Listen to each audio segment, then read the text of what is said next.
नमस्कार दोस्तों, हम लोग एडिटेरिया के द्वारा निकाला गया सामान्य अध्ययन के 7500 प्लस एमसीक्यू का प्रैक्टिस सेट देख रहे हैं। आज प्रैक्टिस सेट नंबर 5 देखेंगे, जिसमें दिया हुआ सारे प्रश्नों को डिटेल सॉल्यूशन करेंगे। तो आइए शुरू करते हैं पहले प्रश्न से। पहला प्रश्न है कि दार्शनिक विषयों से संबंधित बौद्ध ग्रंथ का नाम है। दार्शनिक विषयों से संबंधित बौद्ध ग्रंथ का नाम है, और इसका जो सही आंसर हो जाएगा वो कौन हो जाएगा? तो वो हो जाएगा ऑप्शन सी, अभिधम्म पिटक। बौद्ध धर्म में 3 पिटक है ज्ञान का। कौन कौन है? तो आइए देखते हैं यहाँ पर। विनय पिटक। विनय पिटक जो है वो उपालि के द्वारा लिखा गया। किसके द्वारा? उपालि के द्वारा लिखा गया, और इसमें वर्णन है संघों के नियमों का। संघों के नियमों का वर्णन है। दूसरा पिटक जो होता है वो सूत पिटक है। कौन है? सूत पिटक है, जिसका जो रचना किए हैं किसने? आनंद ने, और इसमें बुद्ध के उपदेश का संग्रह है। क्या है? संग्रह है। और तीसरा जो है वो अभिधम्म पिटक है। अभिधम्म पिटक है, और इसका रचना जो किए थे वो किसने किए थे? अश्वघोष ने। किसने? अश्वघोष ने अभिधम्म पिटक का रचना किए थे, अश्वघोष ने। इसमें बुद्ध के दार्शनिक विचार का जो है वो संग्रह है। अगला है निम्नलिखित कथनों पर विचार कीजिए, फिर कूट से सही कथन का जो है वो विकल्प चुनिए। तो आइए देखते हैं कौन सा इसमें सही है। तो वेदत्रयी में ऋग्वेद, यजुर्वेद एवं सामवेद शामिल किए गए हैं। दूसरा, छांदोग्योपनिषद को सबसे प्राचीन उपनिषद माना जाता है। तीसरा, अष्टोमा सदमय तमसोमा ज्योतिर्गमय श्लोक बृहदारण्य उपनिषद से लिया गया है। और इसका सही आंसर हो जाएगा 1, 2, 3, तीनों जो है ये सही है। ऐसे वेद कितने होते हैं? 4 होते हैं, ऋग्वेद, यजुर्वेद, सामवेद और अथर्ववेद। जबकि ऋग्वेद, यजुर्वेद, सामवेद को वेदत्रयी कहा जाता है। अगला है निम्न में से कौन सा युग मानव सभ्यता से संबंधित है? कौन सा युग जो है वो मानव सभ्यता से संबंधित है? और इसका सही आंसर हो जाएगा ऑप्शन ए, होलोसीन। क्या होगा? होलोसीन जो है वो क्या है? मानव सभ्यता से संबंधित है। प्रशासन के संदर्भ में निम्नलिखित को सुमेलित कीजिए। प्रशासन के संदर्भ में निम्नलिखित को सुमेलित कीजिए। आइए देखते हैं कि कौन सा सुमेलित है। दीवाने अर्ज जो है वो क्या है? तो सैन्य विभाग है। दीवाने ए रसातल जो है वो क्या है? तो दीवाने ए रसातल है विदेशी और धार्मिक मामलों का विभाग। दीवाने इंसा क्या है? तो दीवाने इंसा संचार मंत्री। और दीवाने बिजारत जो है वो क्या है? वित्त विभाग है। इसका सही आंसर जो हो जाएगा वो हो जाएगा ऑप्शन ए हो जाएगा। अगला है निम्नलिखित बहमन शासकों में से किसने बीजापुर में प्रसिद्ध गोल गुंबज का निर्माण कराया था? निम्नलिखित बहमन शासकों में से किसने बीजापुर में प्रसिद्ध गोल गुंबज का निर्माण किया था?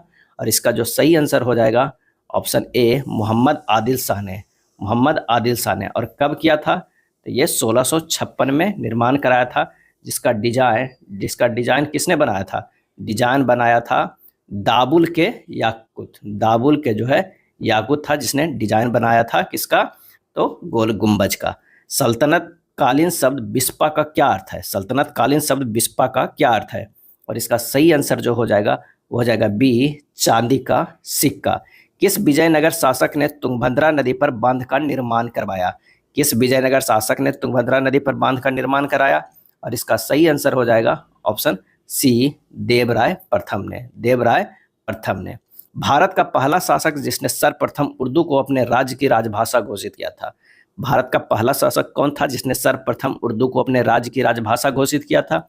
और इसका आंसर हो जाएगा ऑप्शन सी, इब्राहिम आदिल शाह द्वितीय। निम्नलिखित को काल क्रमानुसार व्यवस्थित कीजिए।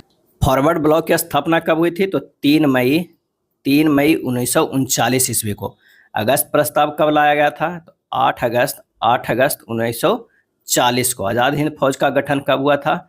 तो 1942 के करीब। मुस्लिम लीग द्वारा मुक्ति दिवस कब मनाया गया था? तो 22 दिसंबर 1939 ईस्वी को। इसका जो सही आंसर हो जाएगा वो कौन सा हो जाएगा? सी हो जाएगा। कौन सा हो जाएगा? वो हो जाएगा सी।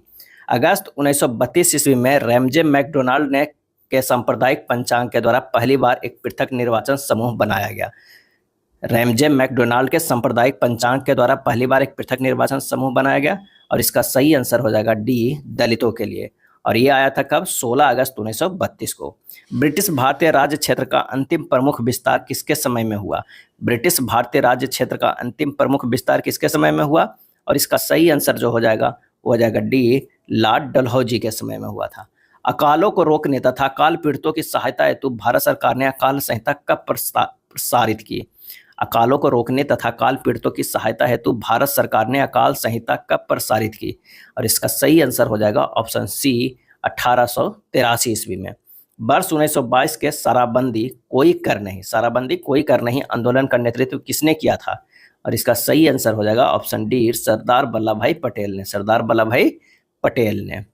निम्नलिखित में से कौन दादा भाई नौरोजी के धन के उत्सारण सिद्धांत में विश्वास नहीं करता था? कौन दादा भाई नौरोजी के धन के उत्सारण सिद्धांत में विश्वास नहीं करता था? आंसर हो जाएगा option C, sir Syed Ahmad. Independent Labour Party का गठन किसने किया था? और इसका आंसर हो जाएगा ऑप्शन ए, भीमराव अंबेडकर ने। निम्नलिखित में से कौन सा मौलिक अधिकार निवारक निरोध द्वारा प्रतिबंधित होता है? कौन सा मौलिक अधिकार निवारक निरोध द्वारा प्रतिबंधित होता है? और इसका सही आंसर हो जाएगा ऑप्शन बी, स्वतंत्रता का अधिकार, स्वतंत्रता का अधिकार। संयुक्त संसदीय समिति के अध्यक्ष का मनोनयन किसके द्वारा किया जाता है? संयुक्त संसदीय समिति के अध्यक्ष का मनोनयन किसके द्वारा किया जाता है? और इसका सही आंसर जो हो जाएगा वो हो जाएगा डी, लोकसभा अध्यक्ष के द्वारा। किस संविधान संशोधन द्वारा राष्ट्रपति शासन को 3 वर्ष तक बढ़ाने की व्यवस्था की गई? किस संविधान संशोधन द्वारा राष्ट्रपति शासन को 3 वर्ष तक बढ़ाने की व्यवस्था की गई? और इसका आंसर हो जाएगा ऑप्शन सी, 59वां संविधान संशोधन से। शून्य आधारित बजट व्यवस्था किस पर आधारित है? शून्य आधारित बजट व्यवस्था किस पर आधारित है? और इसका आंसर हो जाएगा ऑप्शन डी, गत वर्ष के कार्यक्रमों को बिना कोई संदर्भ ग्रहण किए कार्यक्रमों के निर्माण पे। मौलिक अधिकार किसकी रक्षा की गारंटी देते हैं? मौलिक अधिकार किसकी रक्षा की गारंटी देते हैं? और इसका सही जवाब हो जाएगा ऑप्शन बी, नागरिकों के स्वच्छंद शासन से, नागरिकों के स्वच्छंद शासन से। निम्नलिखित युग्मों में से कौन सा युग्म है अनुच्छेद प्रावधान सही सुमेलित नहीं है? बताना है इनमें से कौन जो है वो सही सुमेलित नहीं है। तो अनुच्छेद 124 उच्चतम न्यायालय का अभिलेख न्यायालय होना जो है ये सही सुमेलित नहीं है। अनुच्छेद 125 उच्चतम न्यायालय की अपीलीय अधिकारिता है, सही। 143 उच्चतम न्यायालय की परामर्श शक्ति है, सही।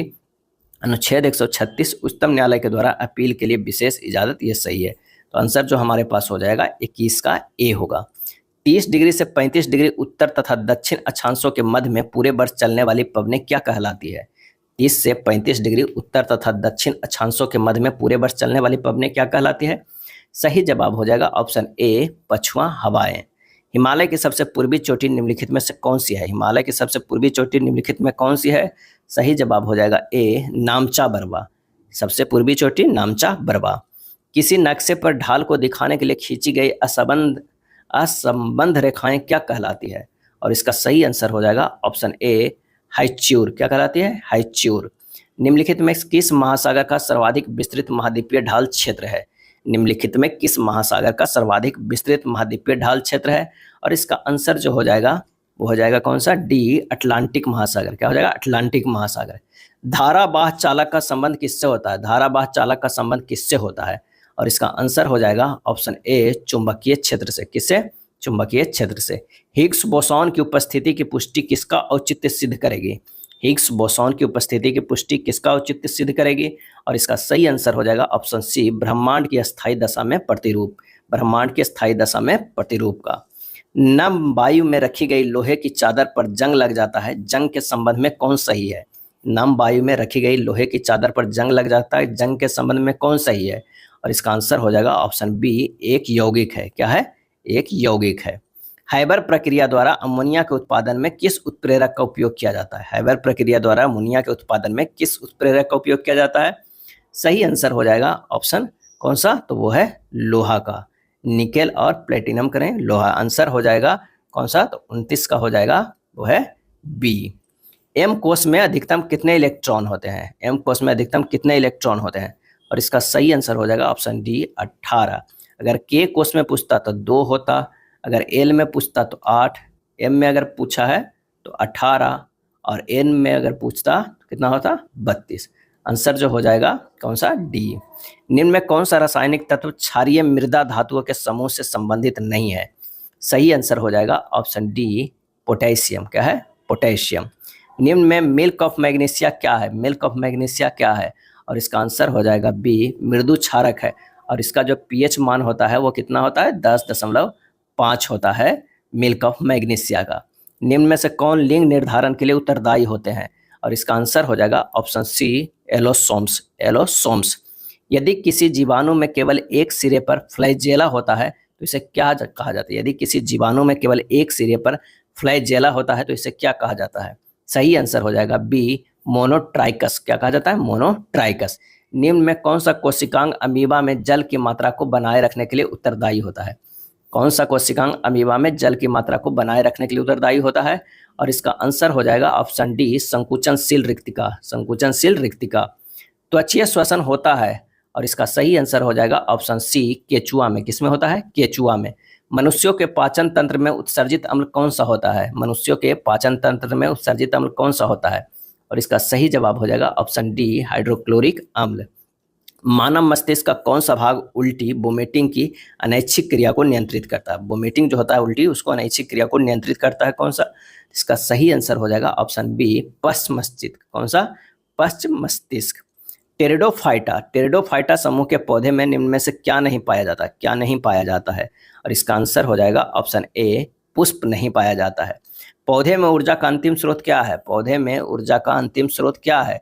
आंसर हो जाएगा डी, सूर्य का प्रकाश है। पौधे में ऊर्जा का अंतिम स्रोत है सूर्य का प्रकाश है।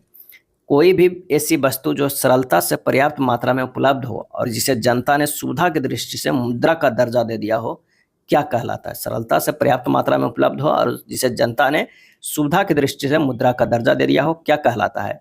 आंसर हो जाएगा ऑप्शन बी, वस्तु मुद्रा। क्या कहलाता है? वस्तु मुद्रा।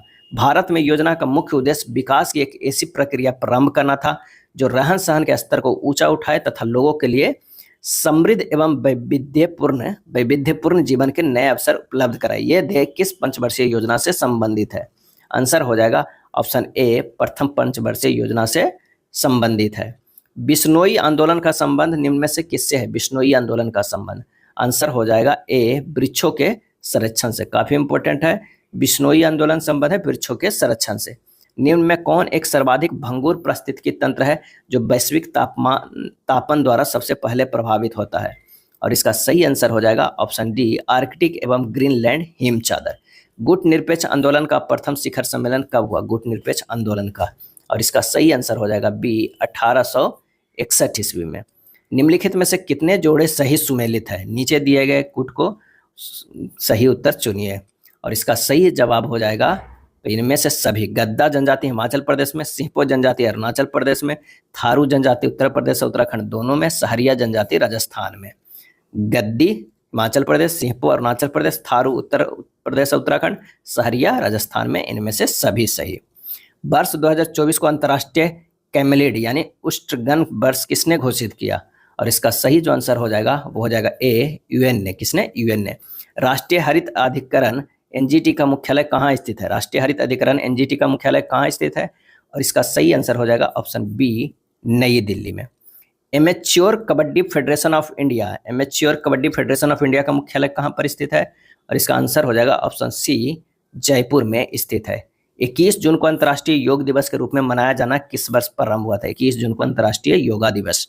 और इसका सही आंसर हो जाएगा ऑप्शन बी, 2015 से अंतर्राष्ट्रीय योगा दिवस के रूप में मनाए जाने का शुरुआत हुआ है अंतर्राष्ट्रीय योगा दिवस।